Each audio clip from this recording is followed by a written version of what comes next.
You want me to be ready for a road trip tomorrow? Can I teach classes while we're on the road? Or do I need to cancel?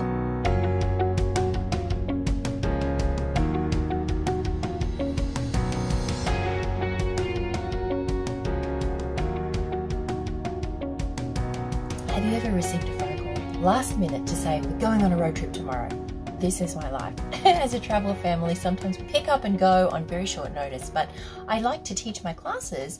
I don't always want to be cancelling for my students. I always advocate self-care, and it's great to take time off, but sometimes you do want to keep teaching while you're travelling. So here are some ideas to keep in mind. So let's talk about travel teaching. There's a few things you need to think about.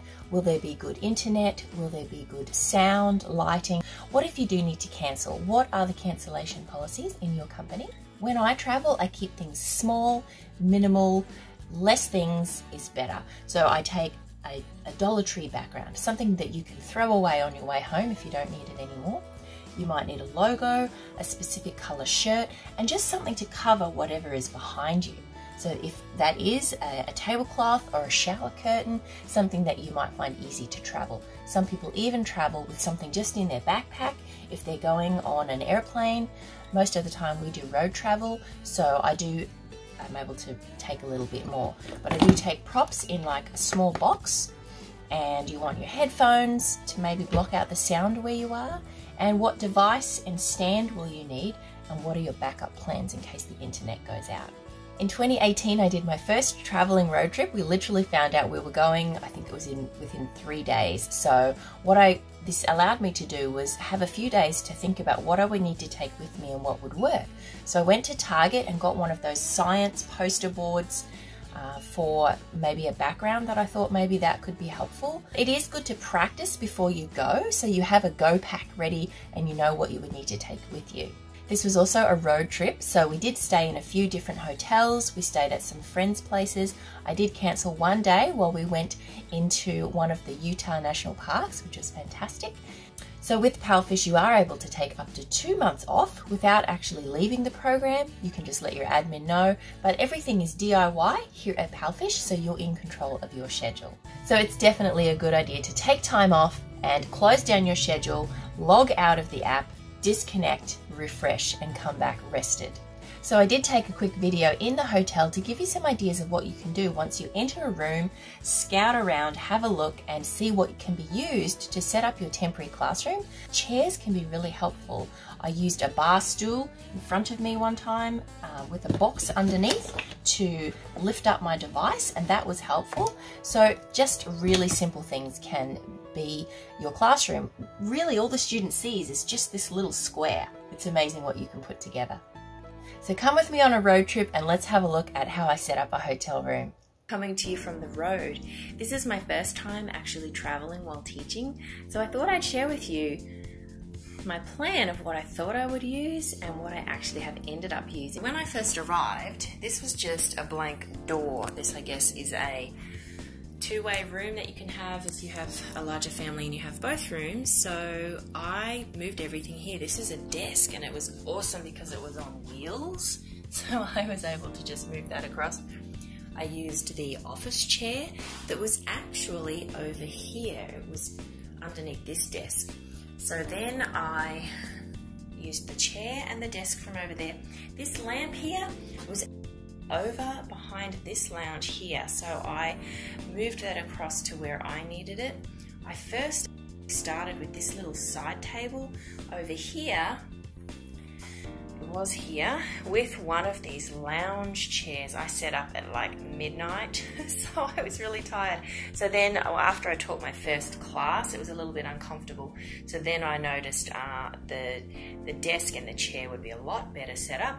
So it's all about what you have on hand, really. Here's a little lounge side table. Here's my breakfast from yesterday's hotel, which also comes in really handy in class for colours and food.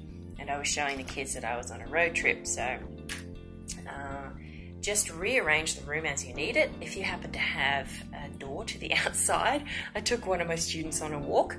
We had a couple of extra minutes at the end, so I took her for a walk outside with her mum, and they thought that was really cool. So make the room your own and work with what you can, turn on all the lights that you have and see what you can do. Behind me I have just printed out just a simple Teacher Kristy on a piece of paper, so it was really easy to travel with.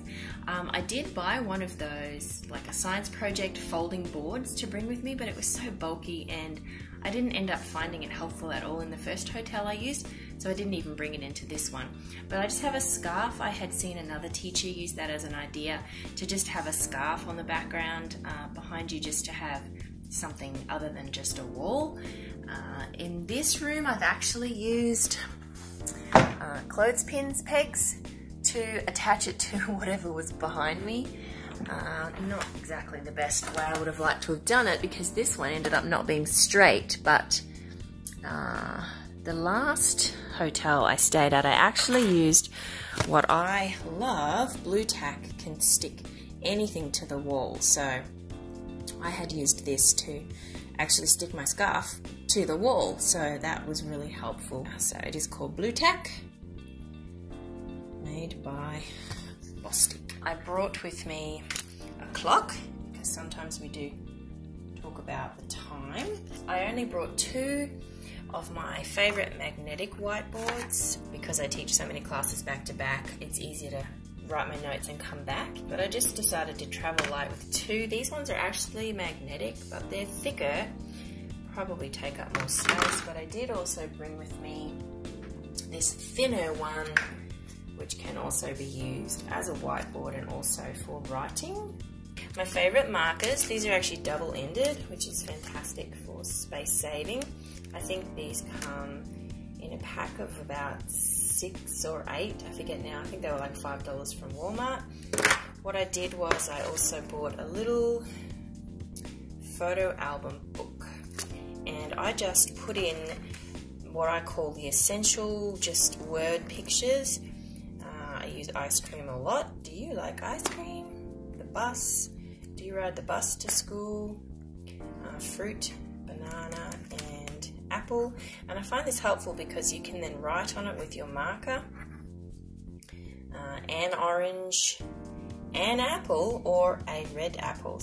And do you drink milk or juice? So this was really helpful and easy to travel with because it's small. Tig is my go-to guy for high fives and modeling conversation. I keep a protein bar with me because I didn't have time to go down to the hotel breakfast yet, so I have my notes of my student. I just kept that really simple. I keep a mirror with me with my lipstick to check myself between classes. And what I did was, before I actually left, is I sat down with a temporary background. I had a practice run at home. I actually taught live classes, and then I just wrote myself some notes of things that I didn't have with me in my first class, just to remember things that I would need in class. And then I made up a little bag. This is like my makeup bag slash my pens are in there, just the little things that I would need. And I have already made up a few sheets that I use in class to help students understand the different verb tenses. I did keep some tissues here in case I needed those, because I have those in my classroom normally at home. I had some leftovers and I actually used them in class to talk about sharing, because I had more than one. And I actually shared with Tigger to show a student about sharing your food. So this was my setup. I have my phone. I had bought a selfie light and phone holder. And this was helpful with the phone holder. It could be a little bit longer, but I just had to arrange it so that it was helpful. But this light comes in, it can have different light settings and different light. So there's on, off, there's a daylight, a yellow light, and different up and down settings. But what I didn't realize, because I ordered it in a hurry, was it actually needed power. So what I did was I actually used my phone charging block as the power for that. So I think the next time I travel, I'll actually get one of those clip-on selfie lights, so you don't actually need to have power, because that's what I was going for, no power. But what I did think of, and this is what I found out before I traveled, was actually I brought with me an extension cord. So I'm able to at least get a little bit of extra length if I'm not right next to a wall socket. And this one has 3. It has 2 on this side and 1 on this side. It's only the 2-pin plugs, but that generally is all you need. So that powered my light and my phone charger as well at the same time, giving me some length to attach to the wall behind the TV here. And I think that's pretty much it. So hopefully that was a little bit helpful for you. It's been an experience because I don't normally start at 4 AM. I hadn't actually planned this trip. This was a last-minute trip, but who's not going to go on a road trip when they have the opportunity to go across country? So I actually already had my classes booked, but as there were cancellations coming up, I just closed off those earlier time slots. Let me know. What do you do? What works for you? What doesn't? Let's share. See you next time. So I'm coming to you from my 5th wheel trailer, some people like to call it an RV, sitting here in my slide out, which you may have seen in some of my videos. If you'd like to learn more about teaching, traveling, stick around, hit that subscribe button and the bell to be notified of the next video I upload to help you with teaching, traveling and tech tutorials. I look forward to helping you get started with your online teaching career, whether it be a short time or a long time, to help you with traveling or teaching from home. Either way, I would like to help you. Send me a message and say hi and let's get you started today. TeacherKristy.com has all the information that you need. There's tutorials there to follow it while I'm sleeping, because we're an international teaching world here. So if I'm asleep and you're awake and you want to get started, go ahead, take a look at the tutorials there. Send me a message if you would like to book in an actual face-to-face video or just chat. You can also do that on TeacherKristy.com. I look forward to helping you and I will see you soon.